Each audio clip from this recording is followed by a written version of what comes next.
Now, a Target 12 consumer investigation why one man's used car buying experience has him calling for a change in state law. Let's get right to Target 12 consumer investigator Susan Campbell with what she's learned.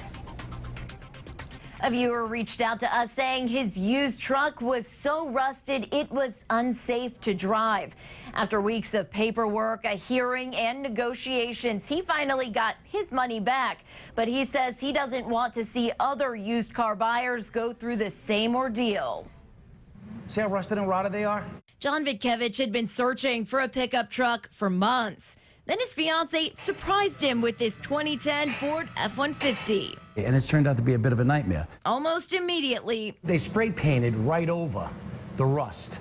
John noticed rust. When I opened the door and I saw the rot around the driver's side rear door hinge, it gave me some concern. Then when I saw the amount of rust and rot underneath the truck, it gave me much bigger concerns. The problem is, in another year or two, there's not going to be much of this truck left because there is so much rust and rot on it. John filed a complaint with the state's dealer's license and hearing board against Autoland, the dealership that sold the truck. According to a dealer investigation report we obtained, this truck passed Rhode Island inspection in July. But 5 weeks later, when John took it to the state's Safety and Emission Control, it was rejected because of rotting rocker panels. When we looked at it, the holes were there. It's cause for rejection. Unfortunately, we don't know the exact condition a month earlier when it was inspected. At a public hearing, the dealership's general manager defended the sale of the truck and questioned John's use of the vehicle following the sale. The vehicle, as far as we're concerned, minimally passed inspection, but it did pass inspection. It looks like the vehicle was altered. But within days, records show that hearing process ended when Autoland offered to buy back the truck for $19,500 in a separate agreement that was filed with the board. Now John wants the state legislature to tackle used car laws. We should know where the vehicle came from. That's number one. What about all the vehicles that have been flooded through the South Carolina, Louisiana, flood vehicles? And it should say this vehicle was purchased from an auction. This purchase was, was traded in. This vehicle was purchased from Vermont, as this vehicle was from Vermont. At the public hearing, the dealership's representatives denied my request for an interview. I followed up several times with the general manager. My emails were never returned.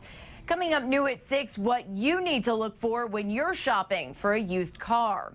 With the Target 12 investigator Susan Campbell, Eyewitness News. New details now in a Target 12 consumer investigation. Live at 5, we showed you how one man's used car buying ordeal left him calling for changes in state law. And new at 6 tonight, what you need to look out for and the questions you need to ask before you buy a used car. Let's get right to consumer investigator Susan Campbell with those details. If you've ever shopped for a used car, you know it can be a stressful experience.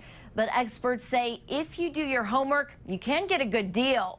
Right after he got this used truck, John Vitkevich noticed some issues.